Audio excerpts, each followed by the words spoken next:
Hoje é o Dia Internacional da Mulher. E por que todo mundo pergunta?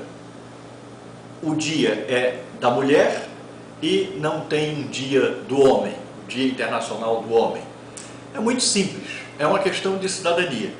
Durante mais de 5.000 anos, durante toda a existência, o decorrer da história ocidental, né, o homem, ou seja, o macho, foi o detentor do poder político, foi o titular da polis, foi o titular da cidadania, da cidade, foi quem deteve o poder, foi quem fez as leis, foi quem fez cumprir as leis, foi quem governava, foi quem fez a guerra, foi quem arbitrou os conflitos.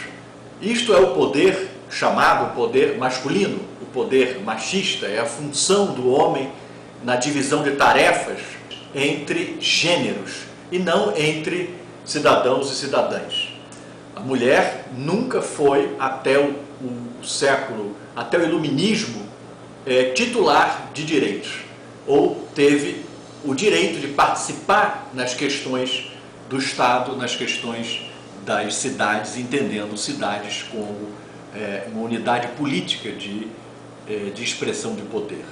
Então, é Dia da Mulher porque só no final do século XIX, por incrível que pareça, que as mulheres foram, por exemplo, cogitadas em juízos, em cortes inglesas, francesas, americanas, em serem titulares de propriedade, né? Terem propriedades em seu nome, independente do regime de casamento, porque a sucessão da propriedade passava do seu pai, através do dote, para o seu marido, e elas, propriamente ditas, não eram cidadãs, porque não eram titulares de propriedade.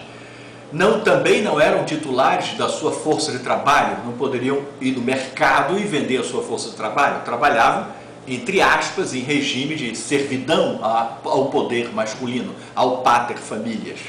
E só no início do século XIX, portanto há menos de um século, né?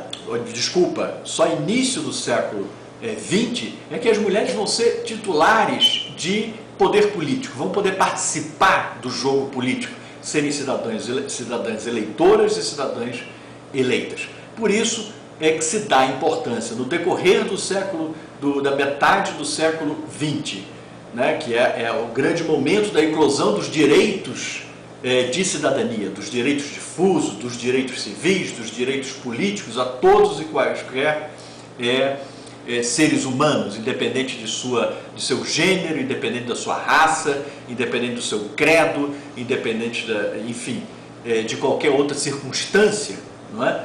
Então é só a partir da segunda metade do século XX, faz muito pouco tempo, portanto 50, 60, 70 anos, que as mulheres, através do movimento feminista, passam a se afirmar enquanto titulares de plena cidadania, ou seja, são proprietárias, podem vender sua força de trabalho, sua inteligência para quem quer que seja, pelo preço que quiserem, são livres para casar, constituir família ou não constituir família, cabe a elas o direito de votar e de serem eleitas.